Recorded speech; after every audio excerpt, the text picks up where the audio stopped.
আমি নিজেকে নিয়ে কখনো ভাবি না।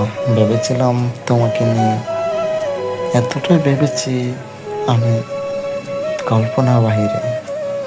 তুমি স্বপ্ন দেখেছ রঙিন, তবে কি রঙিন স্বপ্ন ধরা যায় না ছোঁয়া যায়?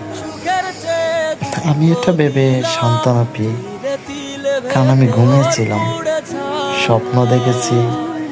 সব স্বপ্নই কিন্তু বাস্তব হয় না। অনেক সময় খারাপ স্বপ্ন দেখি, আবার অনেক সময় ভালো স্বপ্ন দেখি। তার মানে এই না যে স্বপ্নগুলো সত্যি হয়। তো আমিও তোমাকে নিয়ে যে স্বপ্নটা দেখেছি, আমি মনে করি ঘুমিয়েছিলাম, তাই হয়তো তোমাকে নিয়ে স্বপ্ন দেখেছি। এটা ভেবেই তোমাকে ভুলে গেছি। কি করার, তুমি নতুন পাইছো, আমি কষ্টে থাকবো না রে। জীবন এরকম না, কারোর জন্য কারো জীবন কখনো থেমে থাকে না। সাজাতে পারলে জীবন সুন্দর, আর সাজাতে না পারলে জীবন এলোমেলো।